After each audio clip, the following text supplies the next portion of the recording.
Welcome back to the Deep Dive. Today we are exploring a story that, well, it's so foundational, it's almost become a cliche. The ultimate underdog tale of David and Goliath. But we're going to look way beyond that simple version. Our sources today are taking us deep into the Quranic account, specifically from Surah Al-Baqarah. Right. And this telling, it really reshapes the whole narrative.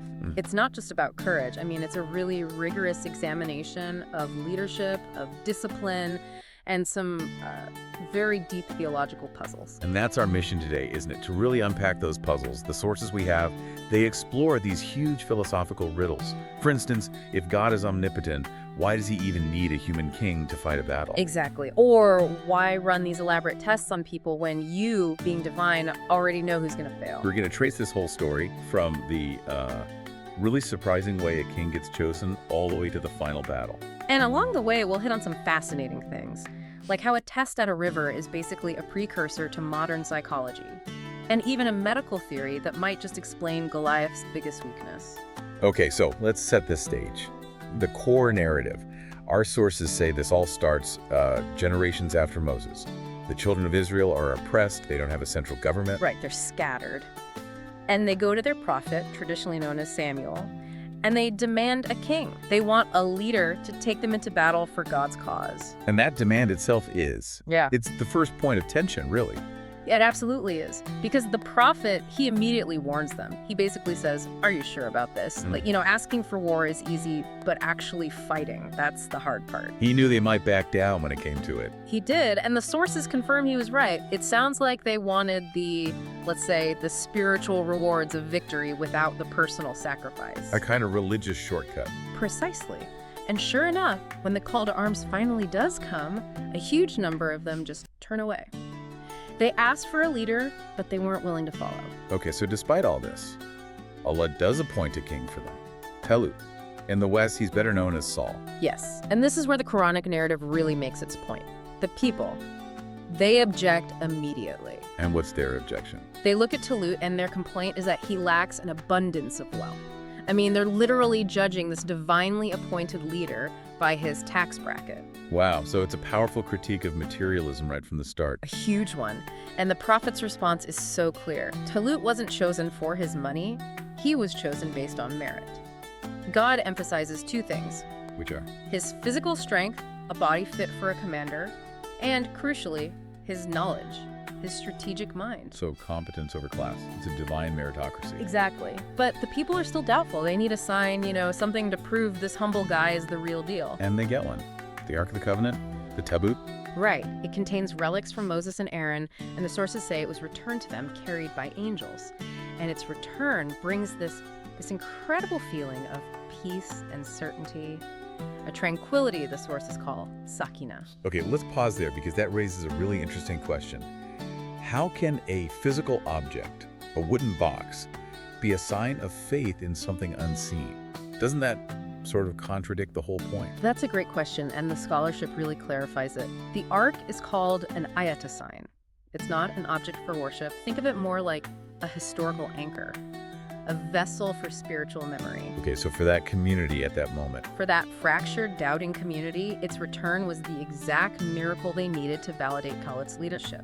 It was a culturally resonant sign, reminding them of their history and their covenant. That makes a lot more sense. It's not a magic box, it's a symbol. So Talut is validated, but he still needs to know who in his army is actually ready for this. Exactly. And that brings us to the tests of discipline. Talut leads his army, and they come to a river. This is the famous river test. And it seems so simple on the surface, but it's brutal. The command is just, don't drink freely. Only take a single handful of water. A simple command. But most of the soldiers fail. They just indulge their thirst. Only a tiny, disciplined group remains. Some traditions say it was just 313 men. Which brings up the obvious question. Why would something as natural as thirst disqualify you? It's a basic human need. And that's the genius of the test. The scholars are so clear on this. It was never about the water itself. It was about discipline, about impulse control, the root of what's called taqwa, or God consciousness. The sources make this incredible connection to modern psychology. The marshmallow test. It's a perfect analogy. It is. The Stanford marshmallow test. The kid can't wait to get a second marshmallow. Then how can you expect a soldier who can't control a simple, lawful need like thirst to then control the overwhelming, terrifying feel of death on a battlefield? You can't. It's training. It filters out the undisciplined and builds a core group that you can actually rely on. You've got it. And once they pass that physical test of discipline, they immediately face a spiritual one: prayer. Before the battle, this small group prays. They ask for patience, for sabr, and for victory. But this brings us back to one of those philosophical puzzles. If God is omnipotent, if the outcome is already decreed, why pray? What's the point? The point isn't to change God's mind. The point is to change the person who is praying. Prayer, or dua, is an action. It's about aligning your own will with the divine will. So it purifies your intentions. It purifies your intentions, it builds spiritual resilience, tawakkul, and it ensures that when victory comes, you know it came from God, not from your own strength. It prevents arrogance. It's like it's preparing the spiritual ground so that the human action can be amplified by the divine. That's a perfect way to put it. They've done their part. They've built the competence and the discipline. Now they're asking God to make up the difference. So this small, disciplined, prayed-up army marches to face Jalut, Goliath. And this is where we meet Dawud. Dave. Yes, David is one of those faithful soldiers. And he's the one who steps up and, as the verse says, slays Jalut by Allah's permission. In this moment, a young man with a sling against a giant in full armor. This is the ultimate underdog image. It is. But it's also the ultimate anti-might makes right message. It shows that divine support empowers the seemingly weak against, overwhelming material force. And after this, David is given kingship and wisdom. Okay, and this is where that modern strategic analysis our sources mentioned comes in. It's fascinating. Malcolm Gladwell's work just completely reframes this. It really does. Because David's sling wasn't some crude, simple toy. We picture a kid tossing a pebble. Right. But a skilled slinger could launch a stone at something like 100 kilometers per hour. It was a projectile weapon, a precision missile. So Goliath was down by all this heavy armor for close combat. He was a tank. And David used artillery. He defeated Goliath from a distance, exploiting his slowness before the giant could even get close enough to use his own strength. It was strategy. And then there's the medical theory, which adds another layer to that strategy. Yes, the hypothesis that Goliath may have suffered from acromegaly, or giantism. It's caused by a tumor on the pituitary gland. And that would make him huge, but what's the downside?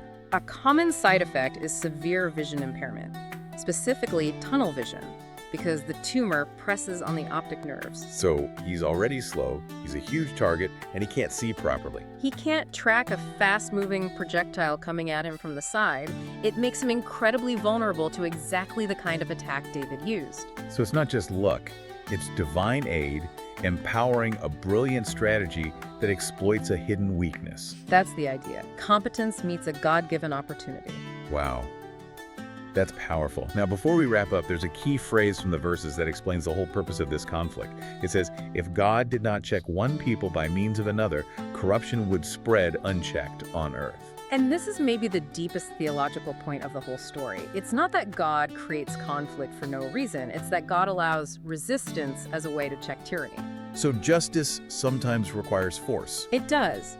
The idea is that pure pacifism in the face of overwhelming evil just allows that facade or corruption to win.